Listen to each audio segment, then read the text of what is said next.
Good afternoon, pretty shiny peoples. We will see how far we get today. No matter how far we get today, we are definitely finishing this on the next reading. That being said, I may have to miss a week earlier than expected. I did ask somebody to read something for book club, and I will drop a link in the description of this video afterwards for anybody who wants to check that out. I don't know if I'll premiere it here while I'm gone, but if I don't, you'll have a link and a reading to listen to for the one I miss. Yeah, so as always, thank you for ignoring all the background noise that happens while we do this. And we are still on book 3. We are still on book 3, but that's okay. We're getting closer to the end of book 3. All right. To Jake, the room Gasher dragged him into looked like a Minutemen missile silo which had been decorated by the inmates of a lunatic asylum. Part museum, part living room, part hippie crash pad. Above him, empty space vaulted up to a rounded ceiling, and below him it dropped 75 or 100 feet to a similarly rounded base. Running all around the single curved wall in vertical lines were tubes of neon in alternating strokes of color: red, blue, green, yellow, orange, peach, pink. These long tubes came together in roaring rainbow knots at the bottom and top of the silo, if that's what it had been. The room was about 3/4 of the way up the vast capsule-shaped space and floored with rusty iron grill work. Rugs that looked Turkish. He later learned that such rugs were actually from a barony called Kashman, lay on the grilled floor, here and there. Their corners were held down with brass-bound trunks or standing lamps or the squat legs of overstuffed chairs.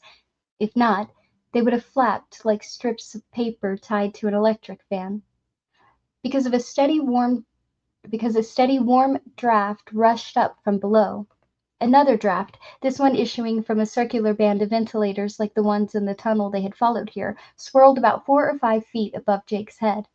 On the far side of the room was a door identical to the one through which he and Gasher had entered, and Jake assumed it was a continuation of the subterranean corridor following the path of the beam.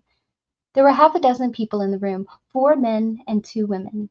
Jake guessed that he was looking at the Grey High Command, if, that was, there were enough Greys left to warrant a high command. None of them were young, but all were still in the prime of their lives. They looked at Jake as curiously as he looked at them. Sitting in the center of the room with one massive leg thrown casually over the arm of a chair big enough to be a throne was a man who looked like a cross between a Viking warrior and a giant from a child's fairy tale. His heavily muscled upper body was naked except for a silver band around one bicep, a knife scabbard looped over one shoulder, and a strange charm around his neck. His lower body was clad in soft, tight-fitting leather breeches, which were tucked into high boots. He wore a yellow scarf tied around one of these. His hair, a dirty gray blonde, cascaded almost to the middle of his broad back.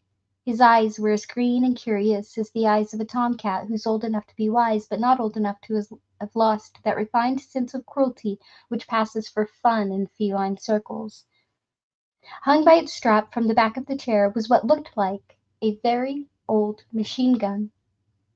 Jake looked more closely at the ornament on the Viking's chest and saw that it was a coffin-shaped glass box hung on a silver chain. Inside it, a tiny gold clock face marked the time at 5 minutes past 3. Below the face, a tiny gold pendulum went back and forth, and despite the soft whoosh of circulating air from above and below, he could hear the tick-tock sound it made. The hands of the clock were moving faster than they should have done, and Jake was not very surprised to see that they were moving backward. He thought of the crocodile in Peter Pan, the one that was always chasing after Captain Hook, and a little smile touched his lips. Gasher saw it and raised his hand. Jake cringed away, putting his own hands to his face. The TikTok man shook his finger at Gasher in an amusing schoolmarmish gesture. Now, no need of that, Gasher, he said. Gasher lowered his hands at once. His face had changed completely. Before it had alternated between stupid rage and a species of cunning, almost existential humor. Now he only looked servile and adoring, like the others in the room. And Jake himself. The Gasherman could not look away from TikTok for long. His eyes were drawn inexorably back, and Jake could understand why. The TikTok man was the only person here who seemed wholly vital, wholly healthy, and wholly alive. If you say there's no need, there ain't, Gasher said, but he favored Jake with a dark look before shifting his eyes back to the blond giant on the throne. Still, he's wery pert, Ticky. Wery pert, Ticky. Wery pert indeed, so he is, and if you want my opinion, he'll take a deal of training. When I want your opinion, I'll ask for it, the TikTok man said. Now close the door, Gash. Was you born a barn? The dark-haired woman laughed shrilly, a sound like the caw of a crow. TikTok flicked his eyes toward her. She quieted at once and cast her eyes down to the grilled floor. The door through which Gasher had dragged him was actually two doors. The arrangement reminded Jake of the way spaceship airlocks looked in the more intelligent sci-fi fiction movies. Gasher shut them both and turned to TikTok, giving him a thumbs-up gesture. The TikTok man nodded and reached languidly up to press a button set into a piece of furniture that looked like a speaker's podium. A pump began to cycle wheezily within the walls, and the neon tubes dimmed perceptibly. There was a faint hiss of air, and the valve wheel of the inside door spun shut. Jake supposed the one in the outer door was doing the same. This was some sort of bomb shelter, all right, no doubt of that. When the pump died, the long neon tubes resumed their former muted brilliance. There, TikTok said pleasantly. His eyes began to look Jake up and down. Jake had a clear and very uncomfortable sense of being expertly catalogued and filed. All safe and sound we are. Snug as bugs in a rug, right, Hoots? Yar, a tall, skinny man in a black suit replied promptly. His face was covered with some sort of rash, which he scratched obsessively. I brung him, Gasher said. I told you could trust me to do it, and didn't I? You did, TikTok said.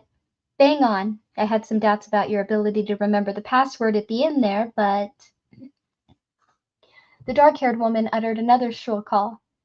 The TikTok man half turned in her direction, that lazy smile dimpling the corners of his mouth, and before Jake was able to grasp what was happening, what had already happened, she was staggering backward, her eyes bulging in surprise and pain, her hands groping at some strange tumor in the middle of her chest which hadn't been there a second before.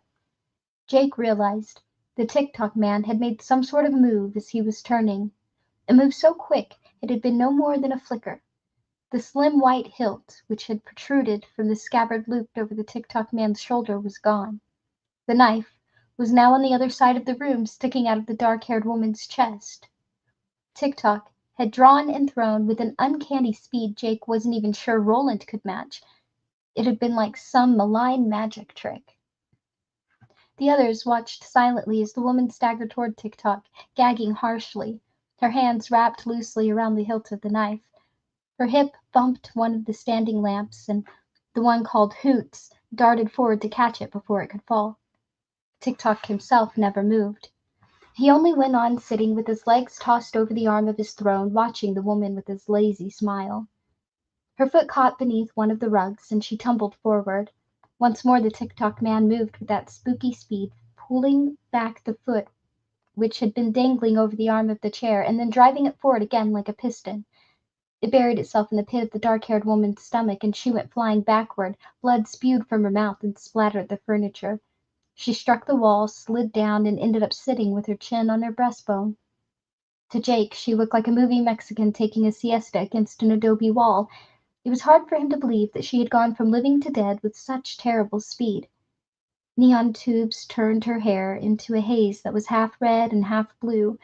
Her glazing eyes stared at the TikTok man, with terminal amazement. "I told her about that laugh," TikTok said. His eyes shifted to the other woman, a heavy-set redhead who looked like a long-haul trucker. "Didn't I, Tilly?" "Aye," Tilly said at once. Her eyes were lustrous with fear and excitement, and she licked her lips obsessively. "So you did, many a many time. I'll set my watch and warrant on it." "So you might, if you could reach up your fat ass far enough to find it," TikTok said. "Bring me my knife, Brandon, and mind you wipe that slut's stink off it before you put it back in my hand."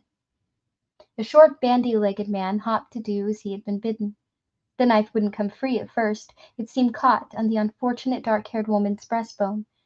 Brandon threw a terrified glance over his shoulder at the TikTok man and then tugged harder. TikTok, however, appeared to have forgotten all about both Brandon and the woman who had literally laughed herself to death. His brilliant green eyes had fixed on something which interested him much more than the dead woman. "Come here, Cully," he said. "I want a better look at you." Gasher gave him a shove, and Jake stumbled forward. He would have fallen if TikTok's strong hands hadn't caught him by the shoulders. Then, when he was sure Jake had his balance again, TikTok was grasping the boy's left wrist and raised it. It was Jake's psycho which had drawn his interest. "If this here's what I think it is, it's an omen for sure and true," TikTok said. "Talk to me, boy. What's this sigil you wear?" Jake, who hadn't the slightest idea what a sigil was, could only hope for the best. "It's a watch. But it doesn't work, Mr. TikTok." Hoots chuckled at that, then clapped both hands over his mouth when the TikTok man turned to look at him. After a moment TikTok looked back at Jake, and a sunny smile replaced the frown. Looking at that smile almost made you forget that there was a dead woman and not a movie Mexican taking a siesta over there against the wall. Looking at it almost made you forget that these people were crazy, and that the TikTok man was likely the craziest inmate in the whole asylum. "Watch." TikTok said nothing. "Aye, a likely enough name for such. After all, what does a person want a timepiece but to watch it once in a while? Aye, Brandon? Aye, Tilly? Aye, Gasher?" They responded with eager affirmations.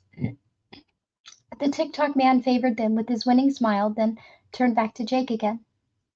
Now Jake noticed that the smile, winning or not, stopped well short of the TikTok man's green eyes. They were as they had been throughout, cool, cruel, and curious.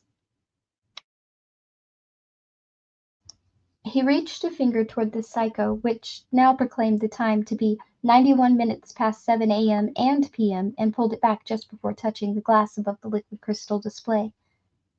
"Tell me, dear boy, is this watch of yours booby-rigged?" "Huh? Oh, no, no, it's not booby-rigged." Jake touched his own finger to the face of the watch. "That means nothing if it's set to the frequency of your own body," the TikTok man said. He spoke in sharp, scornful tone Jake's father used when he didn't want people to figure out he didn't have the slightest idea what he was talking about.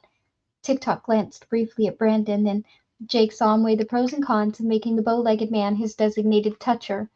Then he dismissed the notion and looked back into Jake's eyes. "If this thing gives me a shock, my little friend, you're going to be choking to death on your own sweetmeats in 30 seconds." Jake swallowed hard, but said nothing.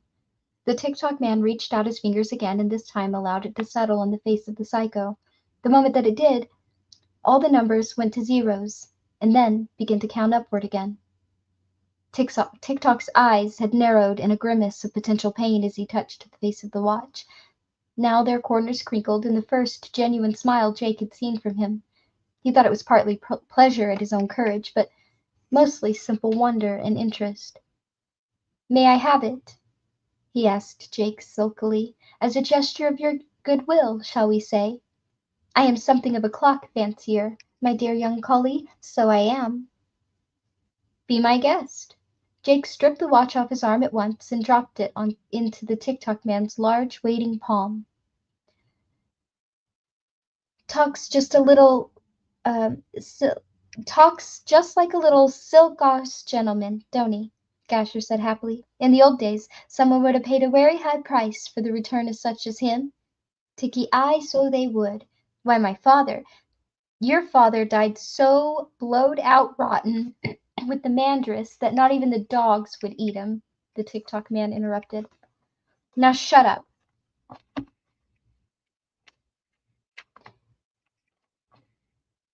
Now shut up, you idiot. At first, Gasher looked furious and then only abashed. He sank into a nearby chair and closed his mouth. TikTok, meanwhile, was examining the Psycho's expansion band with an expression of awe. He pulled it wide, let it snap back, and pulled it wide again, and let it snap back again. He dropped a lock of his hair into the open links, then laughed when they closed on it. At last he slipped the watch over his hand and pushed it halfway up his forearm. Jake thought this souvenir of New York looked very strange there, but said nothing. Wonderful, TikTok exclaimed. Where did you get it, Cully? It was a birthday present from my father and mother, Jake said. Gasher leaned forward at this, perhaps wanting to mention the idea of ransom again. If so, the intent look on the TikTok man's face changed his mind and he sat back, without saying anything. Was it? TikTok marveled, raising his eyebrows. He had discovered the small button which lit the face of the watch, and kept pushing it, watching the light go off and on. Then he looked back at Jake, and his eyes were narrowed to bright green slits again. Tell me something, Cully. Does this run on a dipolar or unipolar circuit? Neither one, Jake said, not knowing that his failure to say he did not know what either of these terms meant was buying him a great deal of future trouble. It runs on a nickel-cadmium battery. At least, I'm pretty sure it does. I've never had to replace it, and I lost this instruction folder a long time ago. The TikTok man looked at him for a long time without speaking, and Jake realized with dismay that the blond man was trying to decide if Jake had been making fun of him. If he decided Jake had been making fun, Jake had an idea that the abuse he had suffered on the way here would seem like tickling compared to what the TikTok man might do. He suddenly wanted to divert the TikTok's train of thought, wanted that more than anything in the world. He said the first thing he thought might turn the trick. He was your grandfather, wasn't he? The TikTok man raised his brows interrogatively. His hands returned to Jake's shoulder, and although his grip was not tight, Jake could feel the phenomenal strength there. If TikTok chose to tighten his grip and pull sharply forward, he would snap Jake's collarbones like pencils. If he shoved, he would probably break his back. Who was my grandfather, Cully? Jake's eyes once more took in the TikTok man's massive, nobly shaped head and broad shoulders. He remembered what Susanna had said. Look at the size of him, Roland.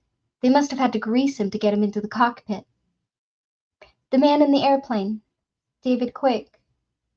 The TikTok man's eyes widened in surprise and amazement. Then he threw back his head and roared out a gust of laughter that echoed off the domed ceiling high above. The others smiled nervously. None, however, dared to laugh right out loud, not after what had happened to the woman with the dark hair. Whoever you are and wherever you come from, boy, you're the triggest cove old TikTok's run into for many a year. Quick was my great-grandfather, not my grandfather, but you're close enough. Wouldn't you say so, Gasher, my dear? Aye, Gasher said. He's trig right enough. I could have told you that, but weary pert all the same. Yes, the TikTok man said thoughtfully. His hands tightened on the boy's shoulders and drew Jake closer to that smile. Dang it. 1 second, guys. I am tripping over the dog.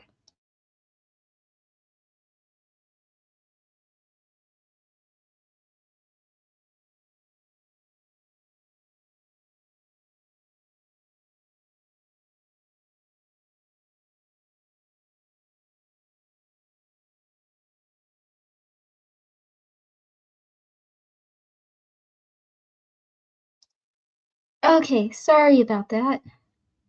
Hopefully, for those who listen to this later, that's not too annoying. My apologies. Alright, where was I?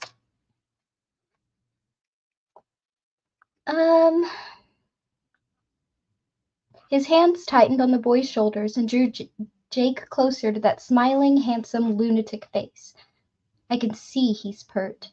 It's in his eyes, but we'll take care of that, won't we, Gasher? It's not Gasher he's talking to, Jake thought. It's me. He thinks he's hypnotizing me. And maybe he is. Gasher breathed. Jake felt he was drowning in those wide green eyes. Although the TikTok man's grip was still not really tight, he couldn't get enough to breathe into his lungs. He summoned all of his own force in an effort to break the blond man's hold over him, and again spoke the first words which came to mind. So fell Lord Perth, and the countryside did shake with that thunder.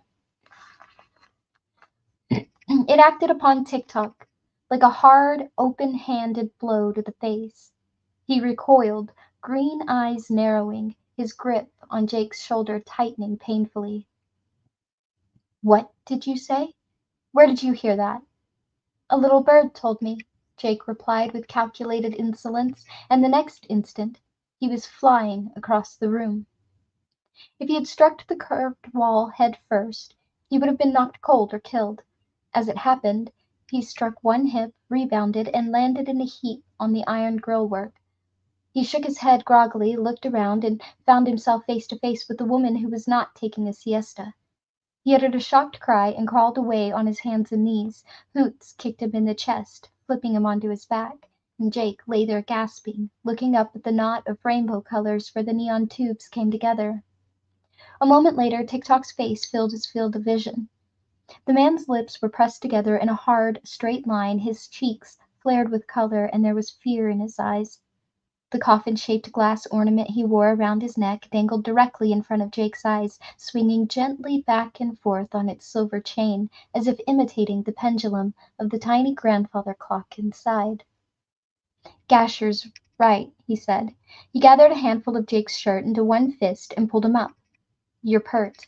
But you don't want to be pert with me, Cully. You don't ever want to be pert with me. Have you heard of people with short fuses? Well, I have no fuse at all, and there's 1,000 could testify to it if I hadn't stilled their tongues for good. If you ever speak to me of Lord Perth again, ever, I'll tear off the top of your skull and eat your brains. I'll have none of that bad luck story in the cradle of the Greys. Do you understand me? He shook Jake back and forth like a rag, and the boy burst into tears. Do you? Yes. Good. He set Jake upon his feet, where he swayed woozily back and forth, wiping at the streaming eyes and leaving smudges of dirt on his cheeks so dark they looked like mascara.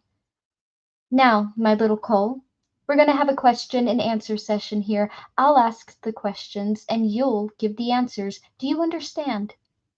Jake didn't reply. He was looking at a panel of the ventilator grill which circled the chamber. The TikTok man grabbed his nose between two of his fingers and squeezed it viciously. Do you understand me? Yes, Jake cried. His eyes, now watering with pain as well as terror, returned to the TikTok's face. He wanted to look back at the ventilator grill, wanted desperately to verify that what he had seen there was not simply a trick of his frightened, overloaded mind, but he didn't dare. He was afraid someone else, TikTok himself most likely, would follow his gaze and see what he had seen. Good. TikTok pulled Jake back over to the chair by his nose, sat down, and cocked his leg over the arm again. Let's have a nice little chin, then. We'll begin with your name, shall we? Just what might that be, Cully? Jake Chambers. With his nose pinched shut, his voice sounded nasal and foggy. And are you a Nazi, Jake Chambers? For a moment Jake wondered if this was a peculiar way of asking if he was blind. But of course, they could all see he wasn't. I don't understand that. TikTok shook him back and forth by the nose. Not see. Not see. You just want to stop playing with me, boy. I don't understand, Jake began, and then he looked at the old machine gun hanging from the chair and thought once more of the crashed Focke-Wulf. The pieces fell together in his mind. No, I'm not a Nazi. I'm an American. All that ended long before I was born. The TikTok man released his hold on Jake's nose, which immediately began to gush blood. You could have told me that in the first place and saved yourself all sorts of pain, Jake Chambers, but at least now you understand how we do things around here, don't you? Jake nodded. Aye, well enough. We'll start with the simple questions. Jake's eyes drifted back to the ventilator grill. What he had seen before was still there. It hadn't been just his imagination. Two gold ring eyes floated in the dark behind the chrome loupe. Oi! Tik-Tok slapped his face, knocking him back into Gasher, who immediately pushed him forward again. It's school time, dear heart, Gasher whispered. Mind your lessons now. Mind 'em wery sharp. Look at me when I'm talking to you, Tik-Tok said. I'll have some respect, Jake Chambers, or I'll have your balls. All right. Tik-Tok's green eyes gleamed dangerously. All right, what? Jake groped for the right answer, pushing away the tangle of questions and the sudden hope which had dawned in his mind, and what came was what would have served as his own cradle of pubes, otherwise known as the Piper School. All right, sir. Tik-Tok smiled. That's a start, boy, he said, and leaned forward, forearms on his thighs. Now, what's an American? Jake began to talk, trying with all his might not to look toward the ventilator grill as he did so. Roland holstered his gun, laid both hands on the valve wheel, and tried to turn it. It wouldn't budge. That didn't much surprise him, but it presented serious problems. Oy stood by his left boot, looking up anxiously, waiting for Roland to open the door so they could continue their journey to Jake. The gunslinger only wished it was that easy. It wouldn't do to simply stand out here and wait for someone to leave. It might be hours or even days before one of the Greys decided to use this particular exit again. Gasher and his friends might take it into their heads to flay Jake alive while the gunslinger was waiting for this to happen. He leaned his head against the steel, but heard nothing. That didn't surprise him either. He had seen doors like this a long time ago. You couldn't shoot out the locks, and you certainly couldn't hear through them. There might be one, there might be two, facing each other with some dead airspace in between. Somewhere, though, there would be a button which would spin the wheel in the middle of the door and release the locks. If Jake could reach that button, all might still be well. Roland understood that he was not a full member of this quartet. He guessed that even Oy was more fully aware than he of the secret life which existed at its heart. He very much doubted that the bumbler had tracked Jake with his nose alone through those tunnels where water ran in polluted streamlets. Nevertheless, he had been able to help Jake when the boy had been trying to cross from his world to this one. He had been able to see, and when Jake had been trying to regain the key he had dropped, he had been able to send a message. He had to be very careful about sending messages this time. At best, the Greys would realize something was up. At worst, Jake might misinterpret what Roland tried to tell him and do something foolish. But if he could see... Roland closed his eyes and bent all his concentration toward Jake. He thought of the boy's eyes and sent his claw out to find them. At first there was nothing, but at last an image began to form. It was a face framed by long gray-blonde hair. Green eyes gleamed in deep sockets like fire dims in a cave. Roland quickly understood this was the Tik-Tok man, and that he was the descendant of the man who had died in the air carriage. Interesting, but of no particular value in this situation. He tried to look beyond the Tik-Tok man to see the rest of the room in which Jake was being held and the people in it. Ache, Oy whispered, as if reminding Roland that this was neither the time nor the place to take a nap. Shh, the gunslinger said, not opening his eyes. But it was no good. He caught only blurs, probably because Jake's concentration was focused so tightly on the Tik-Tok man. Everyone and everything else was little more than a series of gray shrouded shapes at the edges of Jake's perception. Roland opened his eyes again and pounded his left fist lightly into the open palm of his right hand. He had an idea that he could push harder and see more, but that might make the boy aware of his presence. That would be dangerous. Gasher might smell a rat, and if he didn't, the Tik-Tok man would. He looked up at the narrow ventilator grills, then down at Oy. He had wondered several times just how smart he was. Now it looked as if he was going to find out. Roland reached up with his good left hand, slipped his fingers between the horizontal slats of the ventilator grill closest to the hatchway through which Jake had been taken, and pulled. The grill popped out in a shower of rust and dried moss. The hole behind it was far too small for a man, but not for a billy bumbler. He put the grill down, picked Oy up, and spoke softly into his ear. Go, see, come back. Do you understand? Don't let them see you. Just go and see and come back. Oy gazed up into his face, saying nothing, not even Jake's name. Roland had no idea if he had understood or not, but wasting time in ponderation would not help matters. He placed Oy in the ventilator shaft. The bumbler sniffed at the crumbles of dried moss, sneezed delicately, then only crouched there with the draught rippling through his long silky fur, looking doubtfully at Roland with his strange eyes. Go and see, and come back, Roland repeated in a whisper, and Oy disappeared into the shadows, walking silently, claws retracted on the pads of his paws. Roland drew his gun again and did the hardest thing.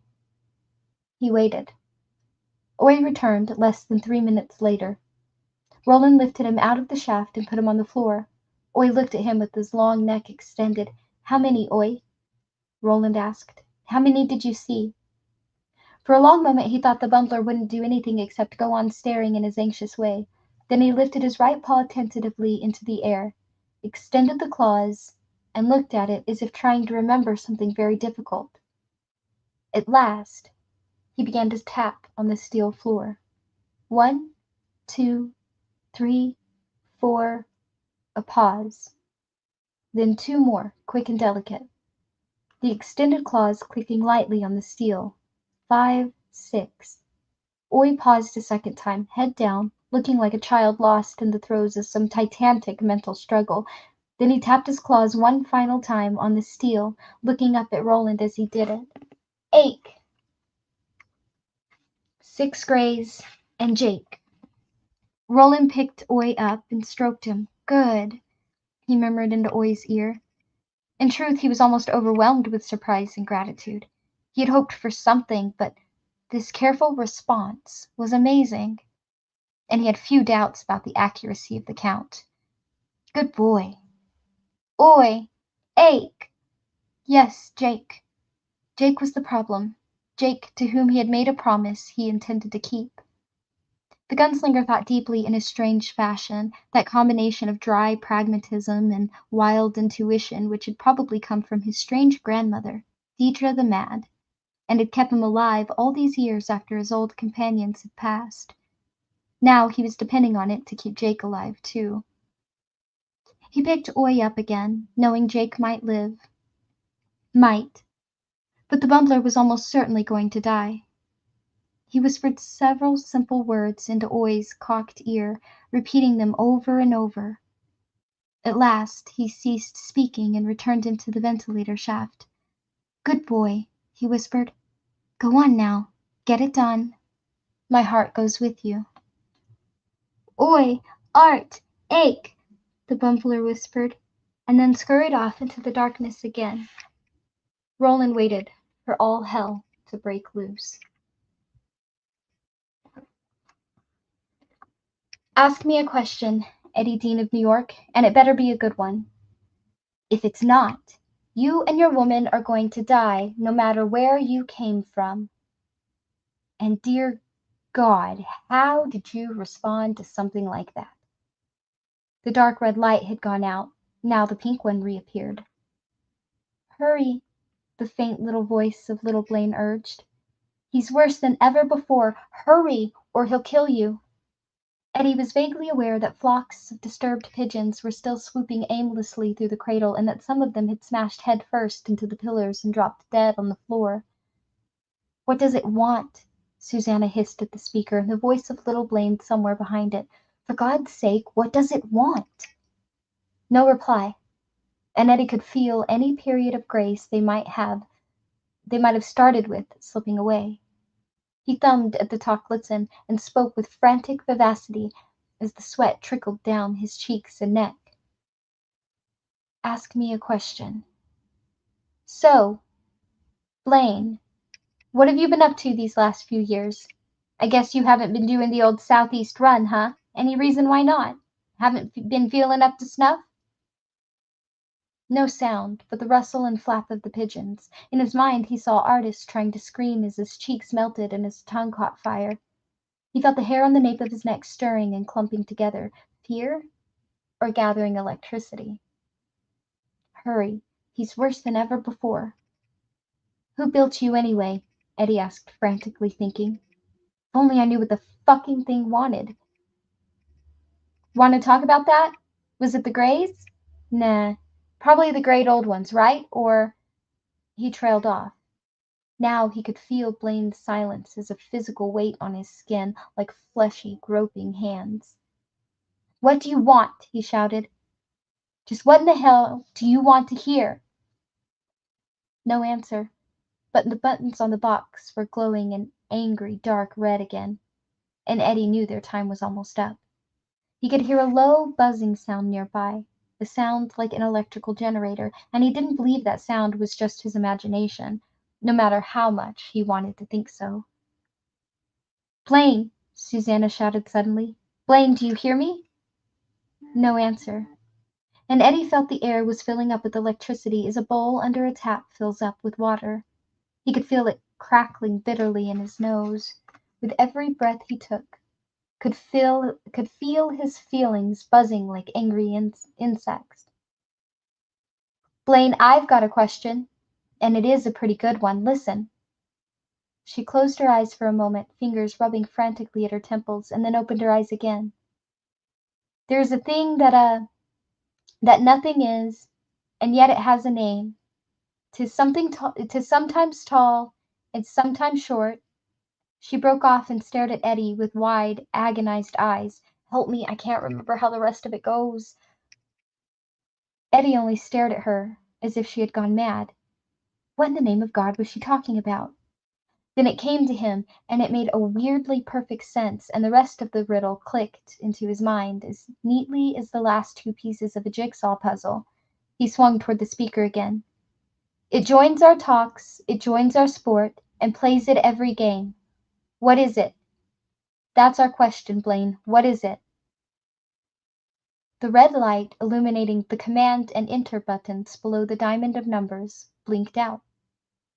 There was an endless moment of silence before Blaine spoke again, but Eddie was aware that the feeling of electricity crawling all over his skin was diminishing. A shadow, of course, the voice of Blaine responded. An easy one, but not bad. Not bad at all.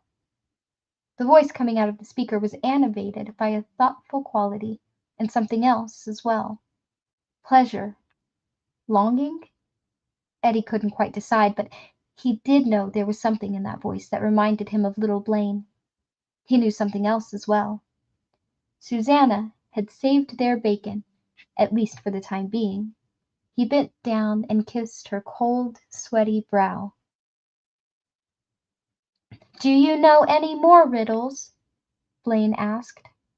Yes, lots, Susanna said at once. Our companion Jake has a whole book of them. From the New York place of where? Blaine asked, and now the tone of his voice was perfectly clear, at least to Eddie.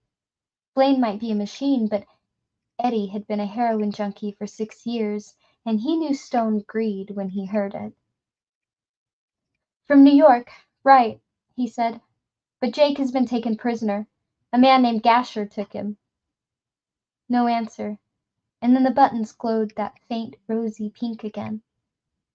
Good so far, the little voice of Blaine whispered, but you must be careful.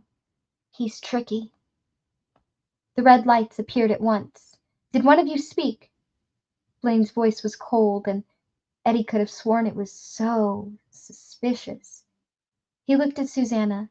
Susanna looked back with the wide, frightened eyes of a little girl who has heard something unnameable moving slyly beneath the bed.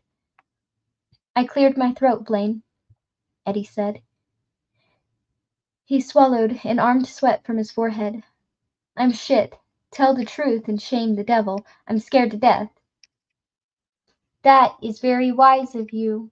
These riddles of which you speak, are they stupid? I won't have my patience tried with stupid riddles.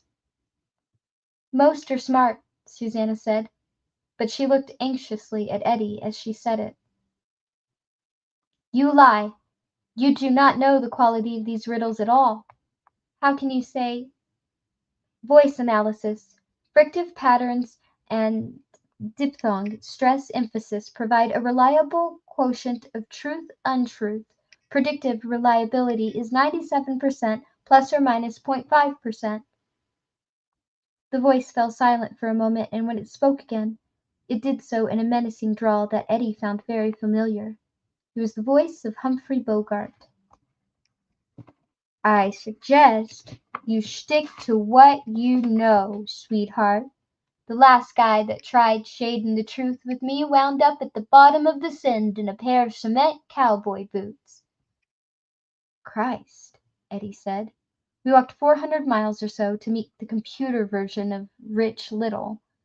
How can you imitate guys like John Wayne and Humphrey Bogart, Blaine? Guys from our world. Nothing. Okay, you don't want to answer that one. How about this one? If a riddle was what you wanted, why didn't you just say so? Again, there was no answer. But Eddie discovered that he didn't really need one.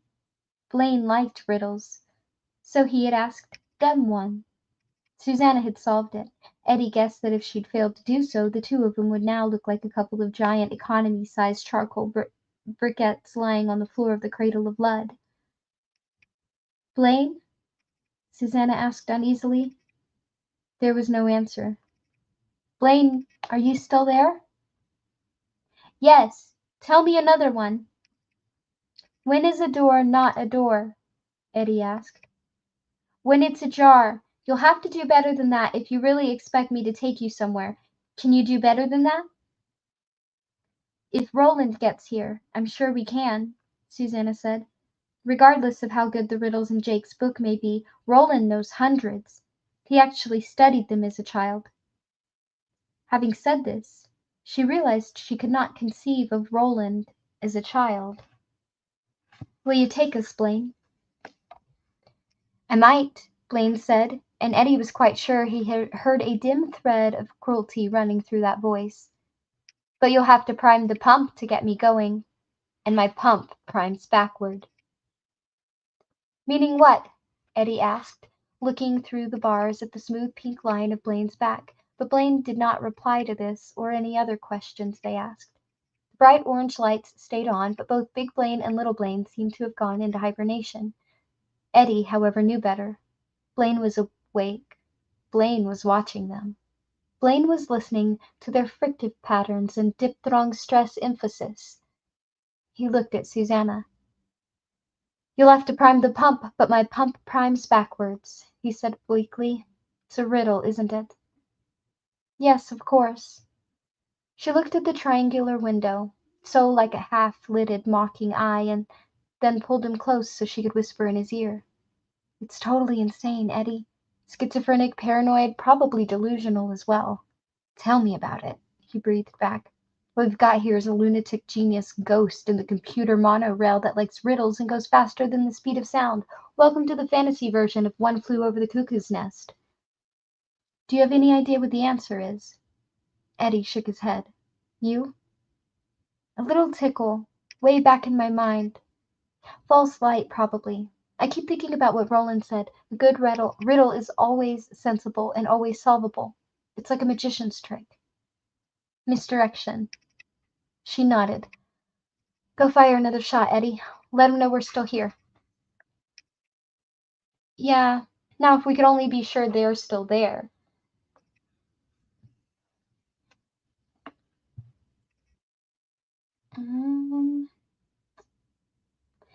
Do you think they are, Eddie?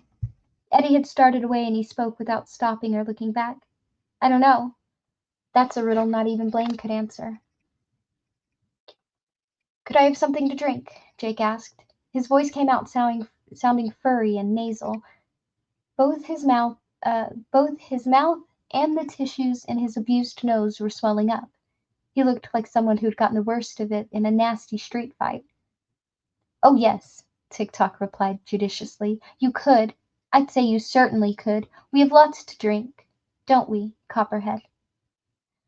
Aye, said a tall, bespectacled man in a white silk shirt and pair of black silk trousers. He looked like a college professor in a turn-of-the-century Punch cartoon. No shortage of portables here. The Tick-Tock man. once more seated at ease in his throne-like chair, looked humorously at Jake. We have wine, beer, ale, and, of course, good old water. Sometimes that's all a body wants, isn't it? Cool, clear, sparkling water. How does that sound, Cully? Jake's throat, which was also swollen and as dry as sandpaper, prickled painfully. Sounds good, he whispered. It's woke my thirsty up, I know that, Tick-Tock said. His lips spread in a smile. His green eyes sparkled. Bring me a dipper of water, Tilly. I'll be damned if I know what's happened to my manners. Tilly stepped through the hatchway on the far side of the room. It was opposite the one through which Jake and Gasher had entered. Jake watched her go and licked his swollen lips. Now, Tick-Tock said, returning his gaze to Jake, you say the American city you came from, this New York, is much like Lud. Well, not exactly. But you do recognize some of the machinery, Tick-Tock pressed, valves and pumps and such, not to mention the fire-dim tubes. Yes, we call it neon, but it's the same. Tick-Tock reached out toward him. Jake cringed, but Tick-Tock only patted him on the shoulder. Yes, yes, close enough. His eyes gleamed. And you've heard of computers. Sure, but Tilly returned with the dipper and timidly approached the Tick-Tock man's throne. He took it and held it out to Jake. When Jake reached for it, Tick-Tock pulled it back and drank himself. As Jake watched the water trickle from Tick-Tock's mouth and roll down his naked chest, he began to shake. He couldn't help it. The Tick-Tock man looked over the dipper at him as if just remembering that Jake was still there. Behind him, Gasher, Copperhead, Brandon, and Hoots were grinning like schoolyard kids who have just heard an amusing, dirty joke. Why, I got thinking about how thirsty I was and forgot all about you, Tick-Tock cried. That's mean as hell. God's damn my eyes. But of course it looks so good. And it is good. Cold, clear. He held the dipper out to Jake. When Jake reached for it, Tick-Tock pulled it back. First, Cully, tell me what you know about dipolar computers and transitive circuits, he said coldly. What? Jake looked toward the ventilator grill, but the golden eyes were still gone. He was beginning to think he had imagined them after all. He shifted his gaze back to the Tick-Tock man, understanding one thing clearly. He wasn't going to get any water. He had been stupid to even dream he might. What are dipolar computers? The Tick-Tock man's face contorted with rage. He threw the remainder of the water into Jake's bruised, puffy face. Don't you play it light with me, he shrieked. He stripped off the Psycho watch and shook it in front of Jake. When I asked you if this ran on a dipolar circuit, you said it didn't. So don't tell me you don't know what I'm talking about when you already made it clear that you do. But Jake couldn't go on. His head was whirring with fear and confusion. He was aware, in some far-off fashion, that he was licking as much water as he could off his lips. There was 1,000 of those ever fucking dipolar computers right under the very fucking city, maybe 100,000, and the only one that still works don't do a thing except play Watch Me and run those drums. I want those computers. I want them working for me. The Tick-Tock man bolted forward on his throne, seized Jake, shook him back and forth, and then threw him to the floor. Jake struck one of those lamps, knocking it over, and the bulb blew with a hollow coughing sound. Tilly gave a little shriek and stepped backward, her eyes wide and frightened. Copperhead and Brandon looked at each other uneasily. Tick-Tock leaned forward, elbows on his thighs, and screamed into Jake's face. I want them, and I mean to have them. Silence fell in the room, broken only by the soft whoosh of warm air pouring from the ventilators. Then the twisted rage on the Tick-Tock man's face disappeared so suddenly it might never have existed at all. It was replaced by another charming smile. He leaned further forward and helped Jake to his feet. Sorry. I get thinking about the potential of this place, and sometimes I get carried away. Please accept my apology, Cully. He picked up the overturned dipper and threw it at Tilly. Fill this up, you useless bitch. What's the matter with you? He turned his attention back to Jake, still smiling his TV game show host smile. All right. You've had your little joke and I've had mine. Now tell me everything you know about dipolar computers and transitive circuits. Then you can have a drink." Jake opened his mouth to say something, he had no idea what, and then, incredibly, Roland's voice was in his mind, filling it. "Distract them, Jake. And if there's a button that opens the door, get close to it." The TikTok man was watching him closely. "Something just came into your mind, didn't it, Cully?" "I always know, so don't keep it a secret. Tell your old friend Tiki." Jake caught movement in the corner of his eye, although he did not dare glance up at the ventilator panel, not with all the TikTok man's notice bent upon him. He knew that Oy was back, peering down through the low. Distract them. And suddenly, Jake knew just how to do that. "I did think of something," he said, "but it wasn't about computers. It was about my old pal Gasher, and his old pal Hoots." "Hear, hear!" Gasher cried. "What are you talking about, boy?" "Why don't you tell TikTok who really gave you the password, Gasher? Then I can tell TikTok where you keep it." The TikTok man's puzzled gaze shifted from Jake to Gasher. "What's he talking about?" "Nothin'," Gasher said, but he could not forbear a quick glance at Hoots. "He's just running his gob, trying to get off the hot seat by putting me on it. Tiki, I told you he was pert. Didn't I say?" "Take a look in his scarf, why don't you?" Jake asked. "He got a scrap of paper with the word written on it. I had to read it to him because he couldn't even do that." There was no sudden rage on TikTok's part this time. His face darkened gradually instead, like a summer sky before a terrible thunderstorm. "Let me see your scarf, Gasher," he said in a soft, thick voice. "Let your old pal sneak a peek." "He's lying, I tell you!" Gasher cried, putting his hands on his scarf and taking 2 steps backward toward the wall. Directly above him, Oy's gold ring eyes gleamed. "All you gotta do is look in his face to see lying what a pert little colt like him does best." The TikTok man shifted his gaze to Hoots, who looked sick with fear. "What about it?" TikTok asked in his soft, terrible voice. "What about it, Hooterman? I know you and Gasher were butt-buddies of old, and I know you've the brains of a hung goose, but surely not even you could be stupid enough to write down a password to the inner chamber, could you? Could you?" I only thought," Hoots began. "Shut up!" Gasher shouted. He shot Jake a look of pure, sick hate. "I'll kill you for this, dearie. See if I don't." "Take off your scarf, Gasher," the TikTok man said. "I want a look inside it." Jake sidled a step closer to the podium with the buttons on it. "No!" Gasher's hands returned to the scarf and pressed against it as if he might fly away on its own accord. "Be damned if I will." "Brandon, grab him," TikTok said. Brandon lunged for Gasher. Gasher's move wasn't as quick as TikTok's had been, but it was quick enough. He bent, yanked a knife from the top of his boot, and buried it in Brandon's arm. "Oh, you bastard!" Brandon shouted in surprise and pain as blood began to pour out of his arm. "Look what you did!" Tilly screamed.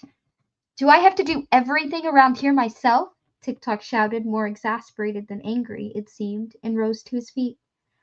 Gasher retreated from him, weaving the bloody knife back and forth in front of his face in mystic patterns. He kept his other hand planted firmly on the top of his head. "Draw back," he panted. "I loves you like a brother, Tiki, but if you don't draw back, I'll hide this blade in your guts, so I will." "You? Not likely," the TikTok man said with a laugh. He removed his own knife from its scabbard and held it delicately by the bone hilt. All eyes were on the two of them. Jake took 2 quick steps to the podium, with its little cluster of buttons, and reached for the one he thought the TikTok man had pushed. Gasher was backing along the curved wall, the tubes of light painting his mandrus-riddled face in a succession of sick colors, bile green, fever red, jaundice yellow. Now it was the TikTok man standing below the ventilator grill where Oy was watching. "Put it down, Gasher," TikTok said in a reasonable tone of voice. You brought the boys I asked. If anyone else gets pricked over this, it'll be Hoots, not you. Just show me." Jake saw Oi crouching to spring and understood two things: what the bumbler meant to do, and who had put him up to it. "Oi, no!" he screamed. All of them turned to look at him. At that moment Oi leaped, hitting the flimsy ventilator grill and knocking it free. The Tick-Tock man wheeled toward the sound, and Oi fell onto his upturned face, biting and slashing. Roland heard it finally, even through the twin doors. "Oi, no!" and his heart sank. He waited for the valve wheel to turn, but it did not. He closed his eyes and sent it with all his might. "The door, Jake! Open the door!" He sensed no response, and the pictures were gone. His communication line with Jake, flimsy to begin with, had now been severed. The Tick-Tock man blundered backwards, cursing and screaming and grabbing at the writhing, biting, digging thing on his face. He felt Oi's claws punch into his left eye, popping it, and a horrible red pain sank into his head like a flaming torch thrown down a deep well. At that point rage overwhelmed pain. He seized Oi, tore him off his face, and held him over his head, meaning to twist him like a rag. "No!" Jake wailed. He forgot about the button which unlocked the doors and seized the gun hanging from the back of the chair. Tilly shrieked. The others scattered. Jake leveled the old German machine gun at the Tick-Tock man, Oi upside down in those huge, strong hands, and bent almost to the snapping point, writhed madly, and slashed his teeth in the air. He shrieked in agony, a horribly human sound. "Leave him alone, you bastard!" Jake screamed and pressed the trigger. He had enough presence of mind to aim low. The roar of the Schmeisser .40 was ear-splitting in the enclosed space, although it fired only 5 or 6 rounds. One of the lighted tubes popped in a burst of cold orange fire. A hole appeared an inch above the left knee of the Tick-Tock man's tight-fitting trousers, and a dark red stain began to spread at once. Tick-Tock's mouth opened in a shocked O of surprise, an expression which said more clearly than words could have done that, for all his intelligence, Tick-Tock had expected to live a long, happy life, where he shot people, but was never shot himself. Shot at, perhaps, but actually hit? That surprised expression said that just wasn't supposed to be in the cards. "Welcome to the real world, you fuck," Jake thought. Tick-Tock dropped Oi to the iron grillwork floor to grab at his wounded leg. Copperhead lunged at Jake, got an arm around his throat, and then Oi was on him, barking shrilly and chewing at Copperhead's ankle through the black silk pants. Copperhead screamed and danced away, shaking Oi back and forth at the end of his leg. Oi clung like a limpet. Jake turned to see the Tick-Tock man crawling toward him. He had retrieved his knife, and the blade was now clamped between his teeth. "Goodbye, Ticky," Jake said, and pressed the Schmeisser's trigger again. Nothing happened. Jake didn't know if it was empty or jammed, and this was hardly the time to speculate. He took 2 steps backward before finding further retreat blocked by the big chair which had served the Tick-Tock man as a throne. Before he could slip around, putting the chair between them, Tick-Tock had grabbed his ankle. His other hand went to the hilt of his knife. The ruins of his left eye lay on his cheek like a glob of mint jelly. The right eye glared up at Jake with insane hatred. Jake tried to pull away from the clutching hand and went sprawling on the Tick-Tock man's throne.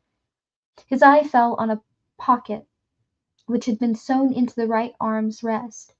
Jutting from the elasticized top was the cracked pearl handle of a revolver. "Oh, Cully, how you'll suffer," the Tick-Tock man whispered ecstatically. The O of surprise had been replaced by a wide, trembling grin. "Oh, how you'll suffer, and how happy I'll be to—" "What?" The grin slackened, and the surprised O began to reappear as Jake pointed the cheesy nickel-plated revolver at him, thumbed back the hammer. The grip on Jake's ankle tightened until it seemed to him that the bones must snap. "You dasn't," Tick-Tock said in a screamy whisper. "Yes, I do," Jake said grimly, and pulled the trigger of the Tick-Tock man's run-out gun. There was a flat crack, much less dramatic than the Schmeisser's dramatic roar. A small black hole appeared high up on the right side of Tick-Tock's forehead. The Tick-Tock man went on staring up at Jake. disbelief in his remaining eye. Jake tried to make himself shoot him again, and couldn't do it. Suddenly a flap of the Tick-Tock man's scalp peeled right away like old wallpaper and dropped on his right cheek. Roland would have known what this meant. Jake, however, was now almost beyond coherent thought. A dark, panicky horror was spinning across his mind like a tornado funnel. He cringed back in the big chair as the hand on his ankle fell away and the Tick-Tock man collapsed forward on his face. The door. He had to open the door and let the gunslinger in. Focusing on that and nothing but, Jake let the pearl-handled revolver clatter to the iron grating and pushed himself out of the chair. He was reaching again for the button he thought he had seen the Tick-Tock push when a pair of hands settled around his throat and dragged him backwards away from the podium. "I said I'd kill you for it, my nasty little pal," a voice whispered in his ear. "And the Gasher man always keeps his promises." Jake flailed behind him with both hands and found nothing but thin air. Gasher's fingers sank into his throat, choking relentlessly. The world started to turn gray in front of his eyes. Gray quickly deepened to purple, and purple to black. A pump started up, and the valve wheel in the center of the hatch spun rapidly. Gods be thanked, Roland thought. He seized the wheel with his right hand almost before it had stopped moving and yanked it open. The other door was ajar. From beyond it came the sound of men fighting and Oi's bark, now shrill with pain and fury. Roland kicked the door open with his boot and saw Gasher throttling Jake. Oi had left Copperhead and was now trying to make Gasher let go of Jake, but Gasher's boot was doing double duty, protecting its owner from the bumbler's teeth and protecting Oi from the virulent infection which ran in Gasher's blood. Brandon stabbed Oi in the flank again in an effort to make him stop worrying Gasher's ankle, but Oi paid no heed. Jake hung from his captor's dirty hands like a puppet whose strings have been cut. His face was bluish-white, his swollen lips a delicate shade of lavender. Gasher looked up. "You!" he snarled. "Me," Roland agreed. He fired once, and the left side of Gasher's head disintegrated. The man went flying backward, blood-stained yellow scarf unraveling, and landed on top of the Tick-Tock man. His feet drummed spastically on the iron grill-work for a moment, and then fell still. The gunslinger shot Brandon twice, fanning the hammer of his revolver with the flat of his right hand. Brandon, who had been bent over Oi for another stroke, spun around, struck the wall, and slid slowly down it, clutching at one of the tubes. Green swamp light spilled out from between his loosening fingers. Oi limped to where Jake lay and began licking his pale, still face. Copperhead and Hoots had seen enough. They ran side by side for the small door through which Tilly had gone to get the dipper of water. It was the wrong time for chivalry. Roland shot them both in the back. He would have to move fast now, very fast indeed, and he would not risk being waylaid by these two if they should chance to rediscover their guts. A cluster of bright orange lights came on at the top of the capsule-shaped enclosure, and an alarm began to go off in broad, hoarse blats that battered the walls. After a moment or two, the emergency lights began to pulse in sync with the alarm. Eddie was returning to Susanna when the alarm began to wail. He yelled in surprise and raised the Ruger, pointing it at nothing. "What's happening?" Susanna shook her head. She had no idea. The alarm was scary, but that was only part of the problem. It was also loud enough to be physically painful. Those amplified jags of sound made Eddie think of a tractor-trailer horn raised to the 10th power. At that moment, the orange arc sodiums began to pulse. When he reached Susanna's chair, Eddie saw that the command and enter buttons were also pulsing in bright red beats. They looked like winking eyes. "Blaine, what's happening?" he shouted. He looked around but saw only wildly jumping shadows. "Are you doing this?" Blaine's only response was laughter, terrible mechanical laughter that made Eddie think of the clockwork clown that had stood outside the House of Horrors at Coney Island when he was a little kid. "Blaine, stop it!" Susanna shrieked. "How can we think of an answer to your riddle with that air raid siren going off?" The laughter stopped as suddenly as it began, but Blaine made no reply. Or perhaps he did. From beyond the bars that separated them from the platform, huge engines powered by frictionless, slow trans-turbines awoke at the command of the dipolar computer the Tick-Tock man had so lusted after. For the first time in a decade, Blaine the Mono was awake and cycling up toward running speed.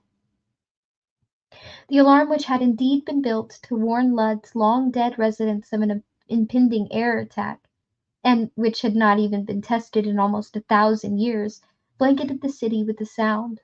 All the lights, which still operated, came on and began to pulse and sink. Cubes above the streets and grays below them were alike convinced that the end that they had always feared had finally come upon them. The Greys suspected some cataclysmic mechanical breakdown was occurring. The Pubes, who had always believed that the ghosts lurking in the machines below the city would some day rise up to take their long-delayed vengeance on the still living, were probably closer to the actual truth of what was happening. Certainly there had been an intelligence left in the ancient computers below the city, a single living organism which had long ago ceased to exist sanely under conditions that, within its merciless dipolar circuits, could only be absolute reality. It had held its increasingly alien logic within its banks of memory for 800 years, and might have held them so for 800 more, if not for the arrival of Roland and his friends. Yet this mens non corpus had brooded and grown ever more insane with each passing year, even if in its increasing periods of sleep it could be said to dream, and these dreams grew steadily more abnormal as the world moved on. Now, although the unthinkable machinery which maintained the beams had weakened, this insane and inhuman intelligence had awakened in the rooms of ruin, and had begun once more, although as bodiless as any ghost, to stumble through the halls of the dead. In other words, Blaine the Mono was preparing to get out of Dodge. Roland heard a footstep behind him as he knelt by Jake and turned, raising his gun. Tilly, her dough-colored face a mask of confusion and superstitious fear, raised her hands and shrieked, "Don't kill me, Si! Please don't kill me!" "Run, then," Roland said curtly, and as Tilly began to move, he struck her calf with the barrel of his revolver. "Not that way. Through the door I came in. And if you ever see me again, I'll be the last thing you ever see. Now go!" She disappeared into the leaping, circling shadows. Roland dropped his head to Jake's chest, slamming his palm against his other ear to deaden the pulse of the alarm. He heard the boy's heartbeat, slow but strong. He slipped his arm around the boy, and as he did, Jake's eyes fluttered open. "You didn't let me fall this time." His voice was no more than a hoarse whisper. "No, not this time, and not ever again. Don't try your voice." "Where's Oi? Oi!" the bumbler barked. "Oi!" Brandon had slashed Oi several times, but none of the wounds seemed mortal, or even serious. It was clear that he was in some pain, but it was equally clear he was transported with joy. He regarded Jake with sparkling eyes, his pink tongue lolling out. "Ache! Ache! Ache!" Jake burst into tears and reached for him. Oi limped into the circle of his arms and allowed himself to be hugged for a moment. Roland got up and looked around, his gaze fixed on the door on the far side of the room. The two men he'd backshot had been heading in that direction, and the woman had also wanted to go that way. The gunslinger went to the door with Jake in his arms, and Oi at his heels. He kicked one of the dead Greys aside and ducked through. The room beyond was a kitchen. It managed to look like a hog wallow in spite of the built-in appliances and the stainless steel walls. The Greys were apparently not much interested in housekeeping. "Drink," Jake whispered. "Please. So thirsty." Roland felt a queer doubling, as if time had folded backward on itself. He remembered lurching out of the desert, crazy with the heat and emptiness. He remembered passing out in the stable of the way station, half dead from thirst, and waking at the taste of cool water trickling down his throat. The boy had taken off his shirt, soaked it under the flow from the pump, and given him to drink. Now it was his turn to do for Jake what Jake had already done for him. Roland glanced around and saw a sink. He went over to it and turned on the faucet. Cold, clear water rushed out. Over them and around them, under them, the alarm roared on and on. "Can you stand?" Jake nodded. "I think so." Roland set the boy on his feet, ready to catch him if he looked too wobbly, but Jake hung on to the sink, then ducked his head beneath the flowing water. Roland picked Oi up and looked at his wounds. They were already clotting. You got off very lucky, my furry friend, Roland thought, then reached past Jake to cup a palmful of water for the animal. Oy drank it eagerly. Jake drew back from the faucet with his hair plastered to the sides of his face. His skin was still too pale, and signs that he had been badly beaten were clearly visible, but he looked better than he had when Roland had first bent over him.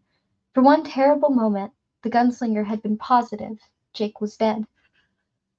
He found himself wishing he could go back and kill Gasher again, and that led him to another thought. What about the one Gasher called TikTok Man? Did you see him, Jake? Yes. Oy ambushed him, tore up his face, then I shot him. Dead? Jake's lips began to tremble. He pressed them firmly together. Yes. He tapped his forehead, high above his right eyebrow. I was lucky.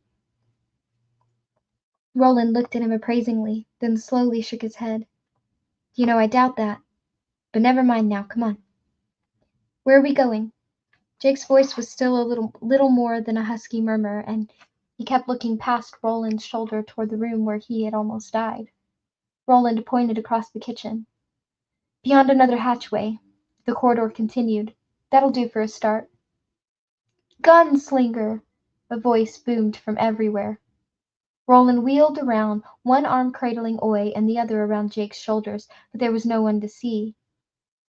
Who speaks to me? He shouted. Name yourself, gunslinger.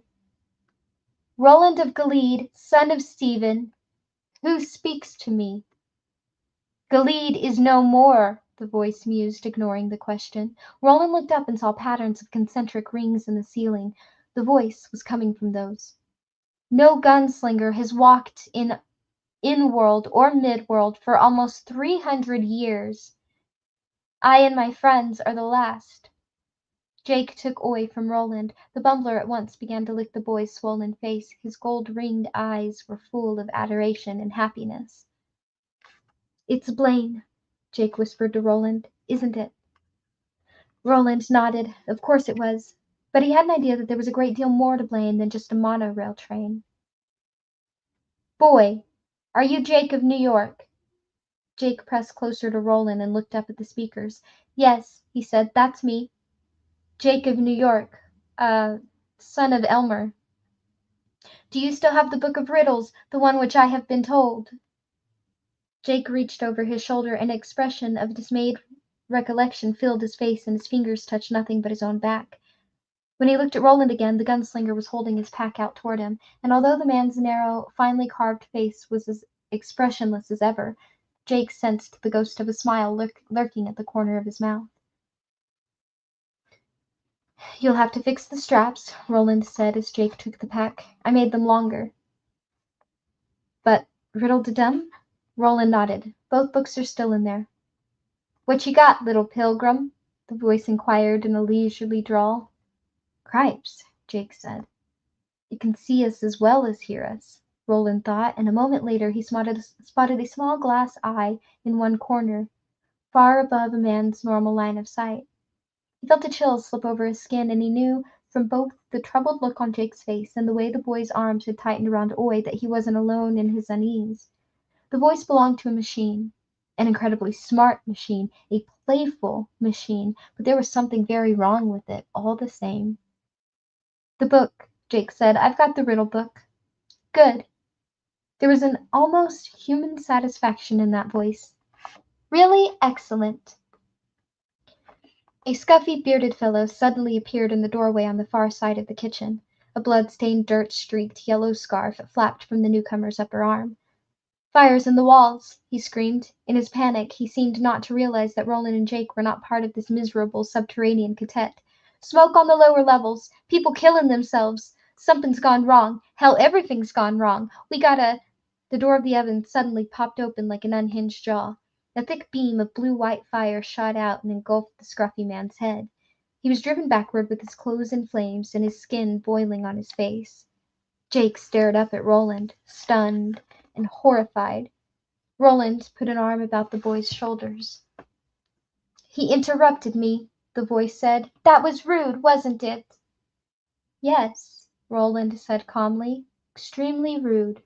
Susanna of New York says you have a great many riddles by heart, Roland of Gilead. Is this true? Yes.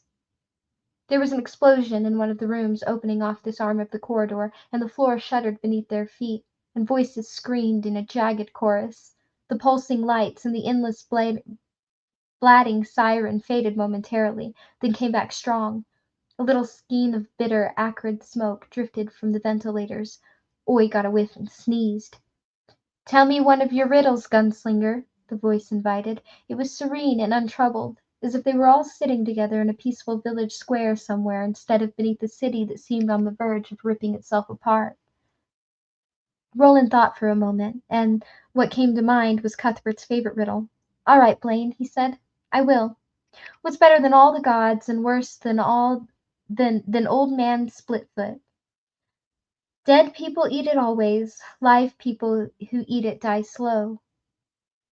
There was a long pause. Jake put his face in Oy's fur to try to get away from the stink of the roasted gray. "Be careful, Gunslinger." The voice was as small a cool puff of breeze on the summer's hottest day. The voice of the machine had come from all the speakers, but this one came only from the speaker directly overhead. "Be careful, Jake of New York. Remember that these are the drawers. Go slow, and be very careful." Jake looked at the gunslinger with widening eyes. Roland gave his head a small, faint shake and raised one finger.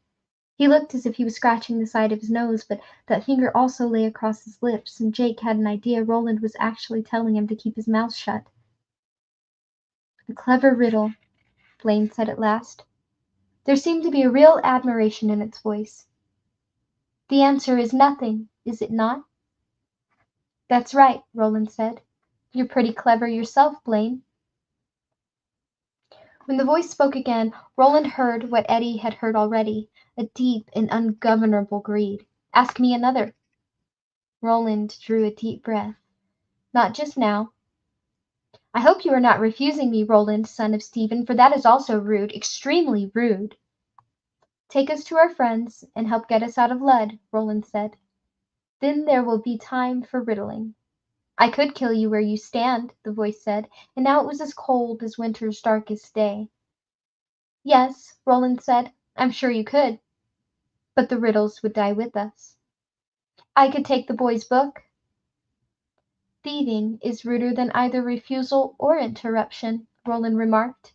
He spoke as if merely passing the time of day, but the remaining fingers of his right hand were tight on Jake's shoulder. "Besides," Jake said, looking up at the speaker in the ceiling, "the answers aren't in the book. Those pages were torn out." In a flash of inspiration he tapped his temple. "They're up here, though." "You fellows want to remember that nobody loves a smart-ass," Blaine said. There was another explosion, this one louder and closer. One of the ventilator grills blew off and shot across the kitchen like a projectile. A moment later 2 men and a woman emerged through the door which led to the rest of the Greys' warren. The gunslinger leveled his revolver at them, then lowered it as they stumbled across the kitchen and into the silo beyond without so much as a look at Roland or Jake. To Roland they looked like animals fleeing before a forest fire. The stainless steel panel in the ceiling slid open, revealing a square of darkness. Something silvery flashed within it, and a few moments later a steel sphere, perhaps a foot in diameter, dropped from the hole and hung in the air of the kitchen. "Follow," Blaine said flatly. "Will it take us to Eddie and Susanna?" Jake asked hopefully. Blaine replied only with silence. But when the sphere began floating down the corridor, Roland and Jake followed it. Jake had no clear memory of the time which followed, and that was probably merciful. He had left this world over a year before 900 people would commit suicide together in a small South African country called Guyana, but he knew about the periodic death rushes of the lemmings and what was happening in this disintegrating undercity of the Greys was like that. There were explosions, some on their level, but most far below them. Acrid smoke occasionally drifted from the ventilator grills, but most of the air purifiers were still working, and they whipped the worst of it away before it could gather in choking clouds. They saw no fires, yet the Greys were reacting as if the time of the apocalypse had come. Most only fled, their faces blank O's of panic, but many had committed suicide in the halls and the interconnected rooms through which the steel sphere led Roland and Jake. Some had shot themselves. Many more had slashed their own throats or wrists. A few appeared to have swallowed poison. On all the faces of the dead were the same expression of overmastering terror. Jake could only vaguely understand what had driven them to this. Roland had a better idea of what had happened to them, to their minds, when the long-dead city first came to life around them, and then seemed to commence tearing itself apart. And it was Roland who understood that Blaine was doing it on purpose, that Blaine was driving them to it. They ducked around a man hanging from an overhead heating duct and pounded down a flight of steel stairs behind the floating steel ball. "Jake!" Roland shouted. You never let me in at all, did you?" Jake shook his head. "I didn't think so. It was Blaine." They reached the bottom of the stairs and hurried along a narrow corridor toward a hatch with the words "Absolutely no admittance" printed on it in the spiked letters of high speech. "Is it Blaine?" Jake asked. "Yes. That's as good a name as any. What about the "Hush!" Roland said grimly. The steel ball paused in front of the hatchway, the wheels spun, and the hatch popped ajar. Roland pulled it open, and they stepped into a huge underground room which stretched away in 3 directions as far as they could see. It was filled with seemingly endless aisles of control panels and electronic equipment. Most of the panels were still dark and dead, but as Jake and Roland stood inside the door looking about with wide eyes, they could see pilot lights coming on and hear machinery cycling up. "The Tick-Tock man said there were thousands of computers," Jake said. "I guess he was right. My God, look!" Roland did not understand the word Jake had used, and so said nothing. He only watched as row after row of panels lit up, a cloud of sparks and a momentary tongue of green fire jumped from one of the consoles as some ancient piece of equipment malfunctioned. Most of the machinery, however, appeared to be up and running just fine. Needles, which hadn't moved in centuries, suddenly jumped into the green. Huge aluminum cylinders spun, spilling data stored on silicon chips into memory banks which were once more wide awake and ready for input. Digital displays indicating everything from the mean aquifer water pressure in the West River Barony to available power ampage in the hibernating Send Basin nuclear plant lit up in brilliant dot matrices of red and green. Overhead banks of hanging globes began to flash on, radiating outward in spokes of light, and from below, above, and around them, from everywhere, came the deep bass hum of the generators and slow trans engines awakening from their long sleep. Jake had begun to flag badly. Roland swept him into his arms again and chased the steel ball past machines whose functions and intent he could not even guess. Oy ran at his heels.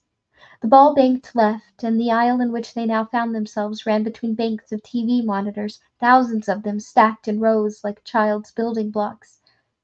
My dad would love it, Jake thought. Some sections of this vast video arcade were still dark, but many of the screens were on. They showed a city in chaos both above and below. Clumps of pubes surged pointlessly through the streets, eyes wide, mouths moving soundlessly. Many were leaping from tall buildings. Jake observed with horror that hundreds more had congregated at the Send Bridge and were throwing themselves into the river. Other screens showed large, cot-filled rooms like dormitories. Some of these rooms were on fire, but the panic-stricken Greys seemed to be setting the fires themselves, torching their own mattresses and furniture for God alone knew what reason. One screen showed a barrel-chested giant tossing men and women into what looked like a blood-splattered stamping press. This was bad enough, but there was something worse. The victims were standing in an unguarded line, docilely waiting their turn. The executioner, the yellow scarf pulled tight over his skull and the knotted ends swinging below his ears like pigtails, seized an old woman and held her up, waiting patiently for the stainless steel block of metal to clear the killing floor, so he could toss her in. The old woman did not struggle, seemed, in fact, to be smiling. In the rooms the people come and go, Blaine said, but I don't think any of them are talking of Michelangelo. He suddenly laughed. Strange, tittery laughter that sounded like rats scampering over broken glass.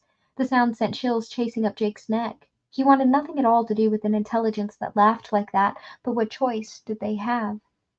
He turned his gaze helplessly back to the monitors, and Roland at once turned his head away. He did this gently, but firmly. "There's nothing there you need to look at, Jake," he said. "But why are they doing it?" Jake asked. He had eaten nothing all day, but he still felt like vomiting. "Why?" "Because they're frightened, and Blaine is feeding their fear. But mostly, I think, because they've lived too long in the graveyard of their grandfathers and they're tired of it. And before you pity them, remember how happy they would have been to take you along with them into the clearing where the path ends." The steel ball zipped around another corner, leaving the TV screens and electronic monitoring equipment behind. Ahead, a wide ribbon of some synthetic stuff was set into the floor. It gleamed like fresh tar between two narrow strips of chrome steel that dwindled to a point on what was not the far side of this room, but its horizon. The ball bounced impatiently above the dark strip, and suddenly the belt, for that's what it was, swept into silent motion, trundling along between its steel facings at jogging speed. The ball made small arcs in the air, urging them to climb on. Roland trotted beside the moving strip until he was roughly matching its speed, and did just that.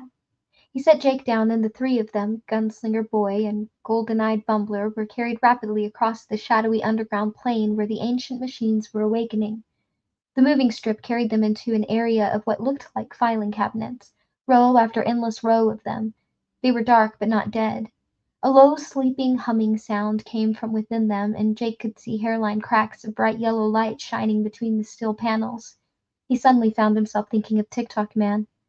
There's maybe 100,000 of those ever-fucking dipolar computers under ever-fucking city. I want those computers. Well, Jake thought, they were waking up, so I guess you're getting what you wanted, Ticky. But if you were here, I'm not sure you'd still want it. Then he remembered Tick-Tock's great-grandfather, who had been brave enough to climb into the airplane from another world and take it into the sky with that kind of blood running in his veins.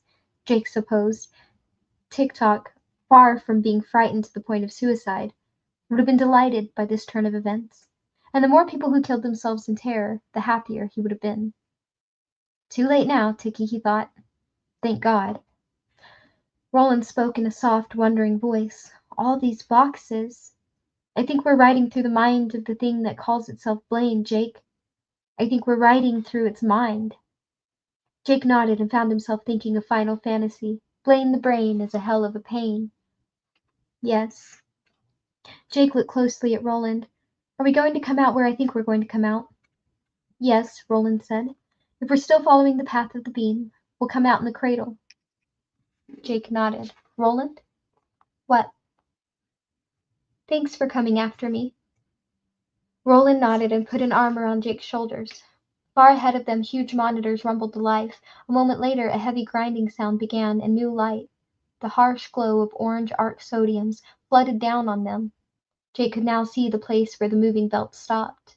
Beyond it was a steep, narrow escalator, leading up into that orange light. Eddie and Susanna heard heavy motors start up almost directly beneath them. A moment later, a wide strip of marbled floor began to pull slowly back, revealing a long, lighted slot below. The floor was disappearing in their direction. Eddie seized the handle of Susanna's chair and rolled it rapidly backward along the steel barrier between the monorail platforms and rest of the cradle. There were several pillars along the course of the growing rectangle of light, and Eddie waited for them to tumble into the hole as the floor upon which they stood disappeared from beneath their bases. It didn't happen. The pillars went on, serenely standing, seeming to float on nothing. I see an escalator, Susanna shouted over the endless, pulsing alarm. She was leaning forward, peering into the hole. Uh-huh, Eddie shouted back. We got the L station up here, so it must be notions, perfumes, and ladies' lingerie down there. What? Never mind. Eddie! Susanna screamed. Delighted surprise burst over her face like a 4th of July firework. She leaned even further forward, pointing, and Eddie had to grab her to keep her from tumbling out of the chair. It's Roland! It's both of them! There was a shuddery thump as a slot in the floor opened to its maximum length and stopped. The motors which had driven it along its hidden tracks cut out in a long dying whine. Eddie ran to the edge of the hole and saw Roland riding on one of those escalator steps. Jake, white-faced, bruised, bloodied, but clearly Jake and clearly alive, was standing next to him and leaning on the gunslinger's shoulder. And sitting on the step right behind them, looking up with his bright eyes, was Oy. "Roland! Jake!" Eddie shouted. He leaped up, waving his hands over his head, and came down dancing at the edge of the slot. If he had been wearing a hat, he would have thrown it in the air. They looked up and waved. Jake was grinning, Eddie saw, and even old Long, Tall, and Ugly looked as if he might break down and crack a smile before long. Wonders, Eddie thought, would never cease. His heart suddenly felt too big for his chest, and he danced faster, waving his arms and whooping, afraid that if he didn't keep moving, this joy and relief might actually cause him to burst. Until this moment he had not realized how positive his heart had become that they would never see Roland and Jake again. "Hey guys, all right, far fucking out, get your asses up here. Eddie, help me." He turned. Susanna was trying to struggle out of her chair, but a fold of the deerskin trousers she was wearing had gotten caught in the brake mechanism. She was laughing and weeping at the same time, her dark eyes blazing with happiness. Eddie lifted her from the chair so violently that it crashed over on its side. He danced her around in circles, and she clung to his neck with one hand and waved strenuously with the other. "Roland, Jake, get on up here! Shug your butts, you hear me?" When they reached the top, Eddie embraced Roland, pounding him on the back, while Susanna covered Jake's upturned, laughing face with kisses, and Oy ran around in tight figure eights, barking shrilly. "Sugar," Susanna said, "are you all right?" "Yes," Jake said. He was still grinning, but tears stood in his eyes. "And glad to be here. You'll never know how glad." "I can guess, Sugar. You can bet on that." She turned to look at Roland. What'd they do to him? His face looked like somebody run over it with a bulldozer. "That was mostly Gasher," Roland said. "He won't be bothering Jake again. Or anyone else. What about you, big boy? You all right?" Roland nodded, looking about. "So this is the cradle." "Yes," Eddie said. He was peering into the slot. "What's down there?" "Machines and madness." "Loquacious as ever, I see." Eddie looked at Roland, smiling. "Do you know how happy I am to see you, man? Do you have any idea?" "Yes, I think I do." Roland smiled then, thinking of how people changed. There had been a time, and not so long ago, when Eddie would have been on the edge of cutting his throat with the gunslinger's own knife. The engines below them started up again. The escalator came to a stop. The slot in the floor began to slide closed once more. Jake went to Susanna's overturned chair, and as he righted it, he caught sight of the smooth pink shape beyond the iron bars. His breath stopped, and the dream he had after leaving River Crossing returned full force. The vast pink bullet shape slicing across the empty lands of western Missouri toward him and Oy. Two big triangular windows glittering high up in the blank face of that oncoming monster, windows like eyes. And now his dream was becoming reality, just as he had known it eventually would. "It's just an awful choo-choo train, and its name is Blaine the Pain." Eddie walked over and slung an arm around Jake's shoulders. "Well, there it is, champ, just as advertised. What do you think of it?" "Not too much, actually." This was an understatement of colossal size, but Jake was too drained to do any better. "Me either," Eddie said. "It talks, and it likes riddles." Jake nodded. Roland had Susanna planted on one hip, and together they were examining the control box with its diamond pattern of raised number pads. Jake and Eddie joined them. Eddie found he had to keep looking down at Jake in order to verify that it wasn't really his imagination or wishful thinking. The boy was really here. "What now?" he asked Roland. Roland slipped his fingers lightly over the numbered buttons which made the diamond shape and shook his head. He didn't know. "Because I think I think the Mono's engines are cycling faster," Eddie said. "I mean, it's hard to tell for sure with that alarm blatting, but I think it is. And it's a robot, after all. What if it, like, leaves without us?" "Blaine!" Susanna shouted. "Blaine, are you—" "Listen closely, my friends," Blaine's voice boomed. There are large stockpiles of chemical and biological warfare canisters under the city. I have started a sequence which will cause an explosion and release this gas. This explosion will occur in 12 minutes.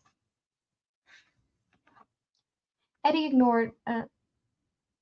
Oh, the voice fell silent for a moment, and then the little voice of little Blaine, almost buried by the steady pulsing whoop of the alarm, came to them. I was afraid of something like this. You must hurry. Eddie ignored little Blaine, who wasn't telling him a damned thing he didn't already know. Of course they had to hurry, but the fact was running a distant second at that moment. Something much larger occupied most of his mind. Why, he asked, why in God's name would you do that? I should think it obvious. I can't nuke the city without destroying myself as well. And how could I take you where you want to go if I were destroyed? But there's still thousands of people in the city, Eddie said. You'll kill them. Yes, Blaine said calmly. See you later, alligator. After a while, crocodile. Don't forget to write. Why? Susanna shouted. Why, goddamn you? Because they bore me. You four, however, I find rather interesting, of course. How long I continue to find you interesting will depend on how good your riddles are. And speaking of riddles, hadn't you better get to work solving mine? You have exactly 11 minutes and 20 seconds before the before the canisters rupture. Stop it, Jake yelled over the blatting siren. It isn't just the city. Gas like that could float anywhere.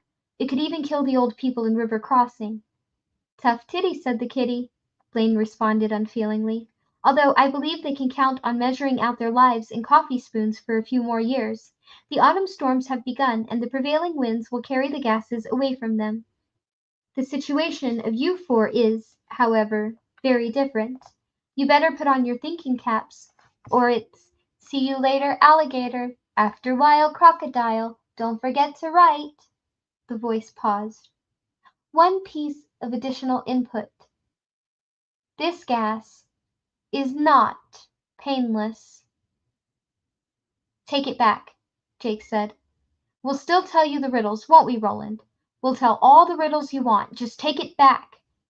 Blaine began to laugh. He laughed for a long time, pealing shrieks of electronic mirth into wide, empty space of the cradle where it mingled with the monotonous drilling beat of the alarm. Stop it, Susanna shouted. Stop it, stop it, stop it! Blaine did. A moment later the alarm cut off in mid-blat. The ensuing silence, broken only by the pounding rain, was deafening. Now the voice issuing from the speaker was very soft, thoughtful, and utterly without mercy. You now have 10 minutes, Blaine said. Let's see just how interesting you really are. Andrew? There is no Andrew here, stranger, he thought. Andrew is long gone. Andrew is no more, as I shall soon be no more. Andrew, the voice insisted. It came from far away. It came from outside the cider press that had once been his head. Once there had been a boy named Andrew, and his father had taken that boy to a park on the far western side of Ludd, a park where there had been apple trees and a rusty tin shack that looked like hell and smelled like heaven. In answer to his question, Andrew's father had told him he was called the Cider House. Then he gave Andrew a pat on the head and told him not to be afraid and led him through the blanket-covered doorway. There had been more apples, baskets and baskets of them stacked against the walls inside, and there had also been a scrawny old man named Dewlap, whose muscles writhed beneath his white skin like worms, and whose job was to feed the apples, basket by basket, to the loose-jointed, clanking machine which stood in the middle of the room. What came out of the pipe jutting from the far end of the machine was sweet cider. Another man, he no longer remembered what this one's name might have been, stood there, his job to fill jug after jug with the cider. A third man stood beside him, and his job was to clout the jug filler on the head if there was too much spillage. Andrew's father had given him a glass of the foaming cider, and although he had tasted a great many forgotten delicacies during his years in the city, he had never tasted anything finer than that sweet, cold drink. It had been like swallowing a gust of October wind. Yet what he remembered even more clearly than the taste of the cider, or the wormy shift and squiggle of the dewlap's muscles as he dumped the baskets, was the merciless way the machine reduced the big red gold apples to liquid. 2 dozen rollers had carried them beneath a revolving steel drum with holes punched in it. The apples had first been squeezed and then actually popped, spilling their juices down an inclined trough while a screen caught the seeds and pulp. Now his head was the cider press and his brains were the apples. Soon they would pop as the apples had popped beneath the roller, and the blessed darkness would swallow him. Andrew, raise your head and look at me. He couldn't, and wouldn't even if he could. Better to just lie here and wait for the darkness.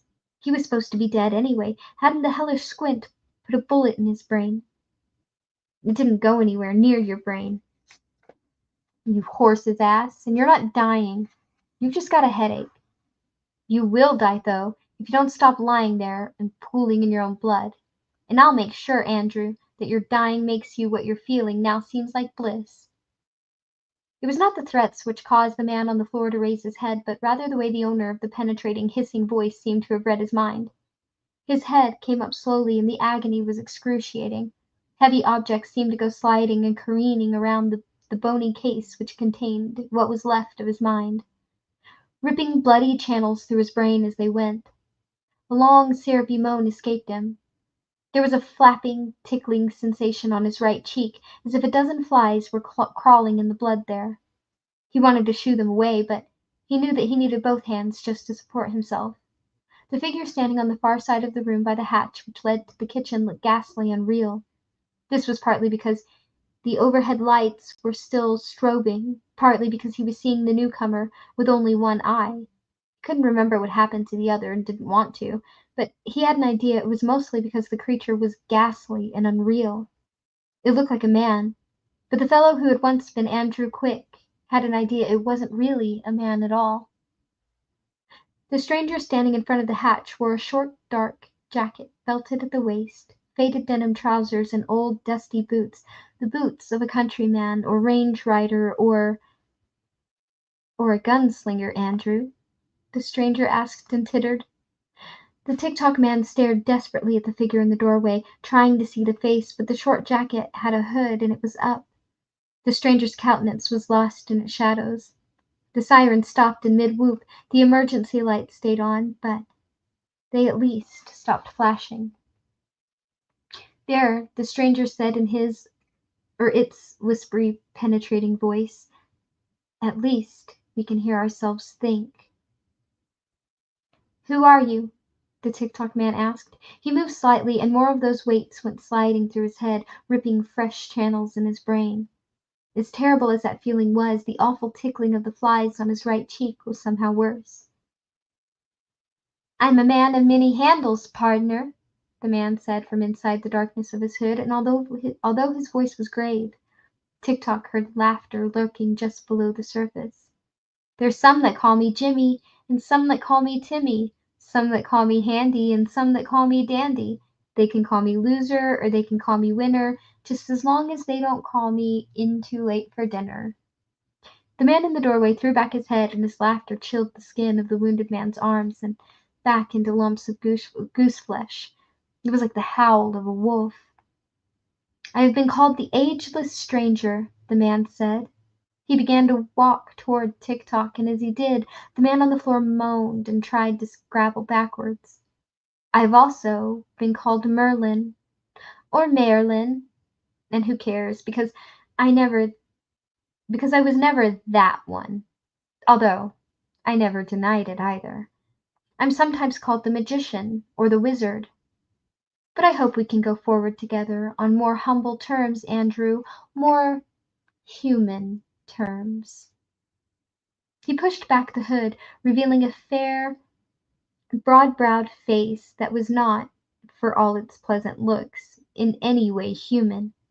Large hectic roses rode the wizard's cheekbones. His blue-green eyes sparkled with a gusty joy far too wild to be sane. His blue-black hair stood up in zany clumps like the feathers of a raven. His lips, lushly red, parted to reveal the teeth of a cannibal. Call me Fannin, the grinning apparition said. Richard Fannin. That's not exactly right, maybe, but I reckon it's close enough for government work. He held out a hand whose palm was utterly devoid of lines. What do you say, pard? Shake the hand that shook the world? The creature, who had once been Andrew Quick, and who had been known in the halls of the Greys as Tick-Tock Man, shrieked and again tried to wriggle backward. The flap of scalp peeled loosely by the low-caliber bullet which had only grooved his skull instead of penetrating it, swung back and forth. The long strands of gray-blond hair continued to tickle against his cheek. Quick, however, no longer felt it. He had even forgotten the ache in his skull and then the throb from the socket where his left eye had been. His entire consciousness had fused into one thought: I must get away from this beast that looks like a man. But when the stranger seized his right hand and shook it, that thought passed like a dream on waking. The scream which had been locked in Quick's breast escaped his lips in a lover's sigh. He stared dumbly up at the grinning newcomer. The loose flap of his scalp swung and dangled. Is that bothering you? It must be. Here. Fannin seized the hanging flap and ripped it briskly off Quip's head, revealing a bleary swatch of skull. There was a noise like a heavy cloth tearing. Quick shrieked. There, there. It only hurts for a second. The man was now squatting on his hunkers before Quick and speaking as an indulgent parent might speak to a child with a splinter in his finger. Isn't that so? Yes, Quick muttered, and it was. Already the pain was fading, and when Fannin reached toward him again, caressing the left side of his face, Quick's jerk backward was only a reflex, quickly mastered. As the lineless hand stroked, he felt strength flowing back into him. He looked up at the newcomer with dumb gratitude, lips quivering. Is that better, Andrew? It is, isn't it? Yes, yes. If you want to thank me, as I'm sure you do, you must say something an old acquaintance of mine used to say. He ended up betraying me, but he was a good friend for quite some time anyway, and I still have a soft spot in my heart for him. Say, my life for you, Andrew. Can you say that? He could, and he did. In fact, it seems he couldn't stop saying it. My life for you, my life for you, my life. The stranger touched his cheek again, but this time a huge raw bolt of pain blasted across Andrew Quick's head. He screamed. Sorry about that. The time is short, and you were starting to sound like a broken record. Andrew, let me put it to you with no bark on it. How would you like to kill the squint who shot you, not to mention his friends and the hard case who brought him here? Him most of all. Even the mutt that took your eye, Andrew, would you like that? Yes, the former Tick-Tock Man gasped, his hands clenched into bloody fists. Yes. That's good, the stranger said, and helped Quick to his feet. Because they have to die. They're meddling with things they've no business meddling with. I expected Blaine to take care of them, but things have gone much too far to depend on anything. After all, who would have thought they could get as far as they have? I don't know, Quick said. He did not in fact have the slightest idea what the stranger was talking about, nor did he care. There was a feeling of exultation creeping through his mind like some excellent drug, and after the pain of the cider press, that was enough for him. More than enough. Richard Fannin's lips curled. Bear and bone, key and rose, day and night, time and tide. Enough, enough, I say. They must not draw closer to the tower than they are. They must not draw closer to the tower than they are now. Quick staggered backwards as the man's hands shot out with the flickery speed of heat lightning. One broke the chain which held the tiny glass-enclosed pendulum clock. The other stripped Jake Chambers' psycho from his forearm. I'll just take these, shall I? Fannin and Wizard smiled charmingly, his lips modestly closed over those awful teeth. Or do you object? No, Quick said, surrendering the last symbols of his long leadership without a qualm. Without, in fact, even being aware that he was doing so. Be my guest." "Thank you, Andrew," the dark man said softly. "Now, we must step lively. I'm expecting a drastic change in the atmosphere of these environs in the next 5 minutes or so. We must get to the nearest closet where gas masks are stored before that happens. And it's apt to be a near thing. I could survive the change quite nicely, but I'm afraid you might have some difficulties." "I don't understand what you're talking about," Andrew Quick said. His head had begun to throb again, and his mind was whirling. "Nor do you need to," the stranger said smoothly. "Come, Andrew, I think we should hurry. Busy day, eh? With luck, Blaine will fry them right on the platform where they are no doubt still standing. He's become very eccentric over the years, poor fellow, but I think we should hurry just the same." He slid his arm over Quick's shoulders and, giggling, led him through the hatchway Roland and Jake had used only a few minutes before. And that is where we will stop today. And next time we will finish this book with the last section called Riddled in Wasteland. And again, thank you everyone. You are very appreciated. Please do not forget to smile and have bunches of fun in later days, pretty shiny peoples.